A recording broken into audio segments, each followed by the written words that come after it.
I think the odds of JJ getting traded to the Bengals is probably around 5% or lower. But that's still 5%. You never know. Tyreek Hill was never going to be traded out of KC. From the FantasyFootballShow.com studios, it's the Fantasy Football Show. Not totally out of the question that T. Higgins could get moved still. I think a lot of people assume that, he won't get moved. The team needs him. The team wants him. And some of those things might be true to a degree, but T. Higgins is in a very different situation than, let's say, a Justin Jefferson, who's also still constantly being talked about in terms of trades and potential trades. And I'm not saying that Justin Jefferson won't ultimately get moved, but JJ being under contract, not that Higgins, he's franchise tagged, but it's different. JJ's not like, it's not like JJ has this 1 year left. He's literally going to be potentially extended, obviously, but he's rejecting trade offers, doesn't want to be paid $30 million a year. He wants something far greater than that. The Vikings will be put in a box eventually to make a decision if JJ ultimately doesn't want to sign and be thrown to by a rookie quarterback, which is what the Vikings are pursuing and planning in terms of setup for that quarterback room. We don't know what could be triggered by a JJ being unhappy or JJ being actually happy but still not liking the offers coming his way. That could all unfold in a very different way than T. Higgins. T. Higgins is wanting top 5 to 10 wide receiver money, something he may get, but I don't think the Bengals can afford it.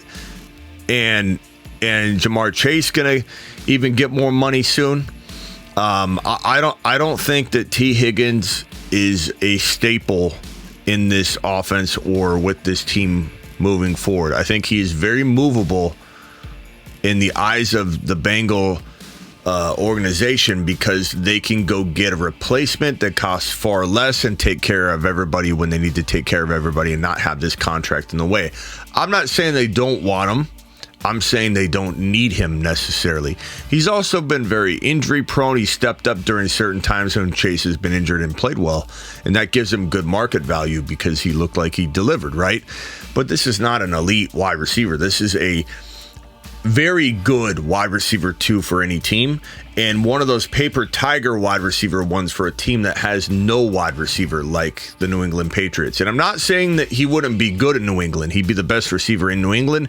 He'd be a huge upgrade, and I think he'd have a good top 13 to 15 wide receiver season. Could it be a 12 to 15? Sure. Could he be the last wide receiver one based on pure volume? Sure, he could do that in New England. What this really would do, though, if the New England Patriots were to somehow, some way get their hands on T. Higgins, though, is the New England Patriots could then pursue a quarterback without any hesitation that they may have with, seeing Marvin Harrison Jr. sitting there at number 3 overall. But the New England Patriots bring in T. Higgins, draft JD5 or Drake May, and now all of a sudden you have a good QB wide receiver connection, and the team looks very, very different. The problem with bringing in a Drake May, especially a JD5, because we don't want him going somewhere where he doesn't have wide receiver support. The problem with bringing in a quarterback into New England without wide receivers is the development. Look at Bryce Young. Look how far behind he feels. Look how capable he feels of busting if he goes through even one more season of not having the proper support. I don't want New England to ruin either Drake May, but especially JD5. And so I think if they decide to stay at number 3 and not trade down to, let's say, Minnesota's 11 and take their 23, maybe a different additional pick, then if they do stay at 3 and they draft a quarterback, they need a wide receiver. They need a wide receiver. And I know everyone's going to go Smitty. JJ's not getting traded. Whoops. To the Bengals. I don't think he will. I think the odds of JJ getting traded to the Bengals is probably around 5% or lower. But that's still 5%. You never know. Tyreek Hill was never going to be traded out of KC. Even he said from his own mouth, I did not ever want to be traded. I did not ever expect to be traded. My agent and I requested a trade at his advice because he said it would bring us leverage. And then everything started unfolding. And then somebody actually came with a stronger offer. And then Tyreek's like, wait a minute.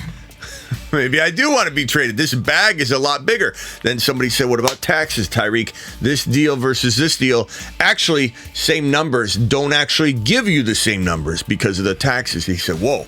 And he said all this started going through his mind, and before you know it, a door opened, and boom, he was gone. So if JJ's adamant about you're not giving me even remotely close to the number I want 35 mil, and he's reportedly rejected $30 million annually type offers from Minnesota already, Justin Jefferson. Then if he says I want 35, I'm not budging, Minnesota is going to go,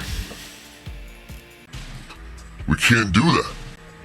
We can't do that. We don't want to do that. And at some point, we got to see what is our alternative. Okay, well, we got to do this before the NFL draft, right? Because draft capital, using it, teams don't want to make trades after the NFL draft. It's much harder. So what about Higgins and 2 first-rounders? What about, and I'm not saying this is happening, calm down, Clifford, keyboard warrior in the chat, 18 overall, future first-rounder, and T. Higgins goes to the Minnesota Vikings, who are going to draft a rookie quarterback. They get a cheaper, and they'll sign an extension with Higgins immediately. That's how that happens. If you're traded on a franchise tag, the receiving party is going to work out that contract before the trade's announced, or they don't even do it. So if T. Higgins was traded to the Minnesota Vikings with 18 and a future first rounder, 2 first rounders, and T. Higgins go to the Vikings. The Vikings send JJ to the Bengals, who you could say, wait a minute, Smitty, they don't want to pay Higgins elite top 5 wide receiver money. What makes you think they want to pay JJ the biggest wide receiver contract in history? Because it's JJ. Because Joe Burrow would be like, what do I need to do to restructure to get this deal done? They'll make it work. To a point, the cap is fake because you can do all kinds of movement around and move money up front, convert stuff to signing bonuses. It happens all the time. The Niners were in cap hell. They made 2 moves and restructures, and then also had almost more money than anybody just a week ago, restructuring Kittle. But it can happen. They don't want to pay T. Higgins top 5 wide receiver money. Doesn't mean they don't want to pay JJ number 1 wide receiver money. And they'll worry about Jamar later. But it's not crazy. It sounds crazy because you don't think it'll end up happening, and it probably won't. But again, either was the Tyreek Hill deal in terms of likelihood of happening. It wasn't supposed to happen. So I don't know where T. Higgins is going to go. Could he go, wrong button, could he go to the Patriots? Probably less likely to go there.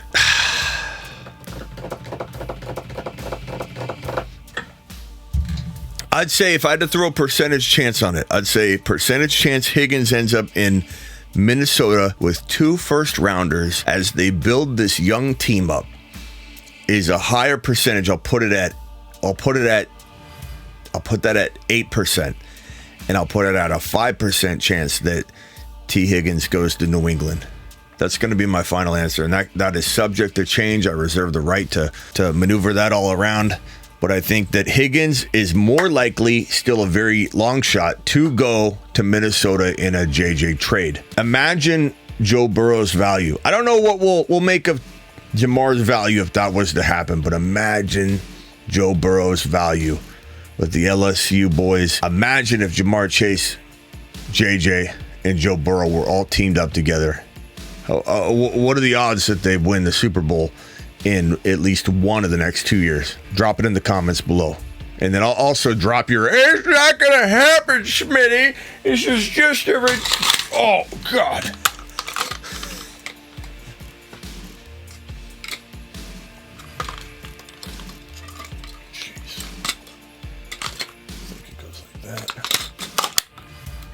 It's not going to happen, Smitty. It's a ridiculous stream. Let me fantasy explain you, because you don't seem to understand football, Smitty. From the FantasyFootballShow.com studios, it's the Fantasy Football Show.